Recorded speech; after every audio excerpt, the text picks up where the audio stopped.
So for a quick example, to introduce you to power series, I'm taking just what maybe is our most basic power series, which would just be the sum from 0 to infinity of x to the n. And so first thing I want to do with this is just write out first several terms. So starting with x to the 0, which we're just going to call that 1, plus x to the first, plus when n equals 2, this will be x to the second, n equals 3, this will be x to the third, okay, and going on forever. So this is the power series that this sigma notation represents. So we can think of it as sort of an infinite polynomial, or a polynomial that goes on forever. So a common issue to address, particularly in this section, is to find the x values for which a series like this converges. Because if we're thinking about this as a polynomial, then what's basically the domain of this polynomial would be the set of x values for which it converges. Okay, so let's say we're trying to test whether a series like this converges for a particular power of x.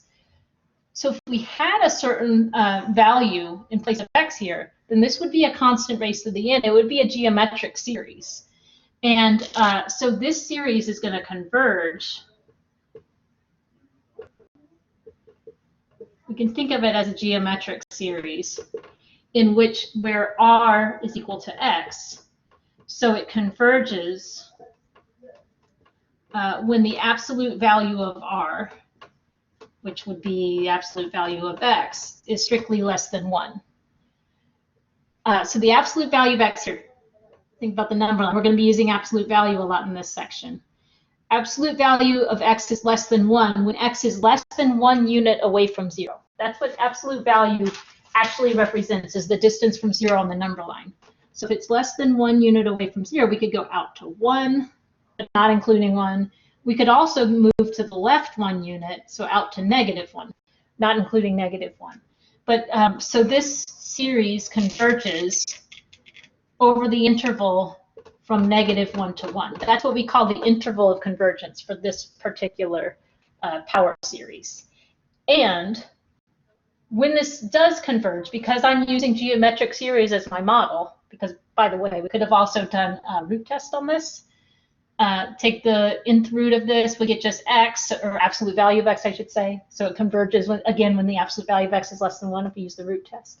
But the nice thing about geometric series test is it doesn't have that inconclusive if the limit's 1 deal. It says clearly, so geometric series, it converges when the absolute value of r is less than 1. Otherwise, it diverges. So this converges just in the interval from -1 to 1. Okay, so what does it converge to? What does this sum actually equal?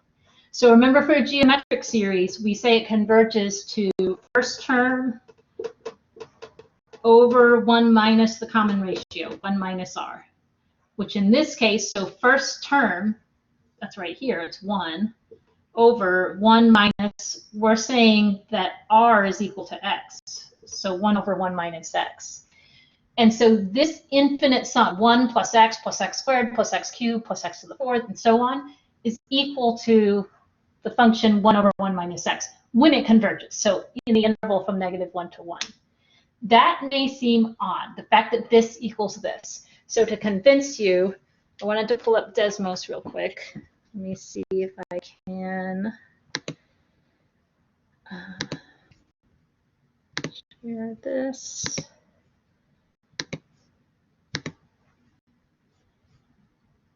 I'm waiting for it to, well, it says I'm sharing the screen, so hopefully you, oh, there we go. That's what I wanted to see. Okay, so I went ahead and graphed 1 over 1 minus x in Desmos here. And I may zoom in, let's zoom in a little bit, because we know we want to focus on the interval. That may have been a little too much. We want to focus on the interval from -1 to 1 here. To zoom out just a little bit. Okay. So the power series that I just had on the board there was 1 plus x. Okay. So already it's converging, you know, at 0. It's well, it's matching the sum function there, 1 over 1 minus x. Notice that the more terms I add on here, the better that polynomial approximates the 1 over 1 minus x. So the more terms you add, the better your approximation is going to be. I'll add just a few more terms. So plus x to the fourth. And this might be fun for you guys to play with on your own. Plus x to the fifth. Okay, and I'll probably stop myself there. But I just want to point out here, so I only typed in up to n equals 5. This is supposed to be an infinite sum. It's supposed to go off to infinity. So I've done 5 out of infinitely many terms. And already this is looking like a very good approximation of the function 1 over 1 minus x. So I'm pulling this up just to convince you that these functions would be equal when it's an infinite sum for our power series. So already it's looking really, it's hugging that curve nicely. If I add on one more term here while we're zoomed in, just notice it's getting nicer and nicer as an approximation.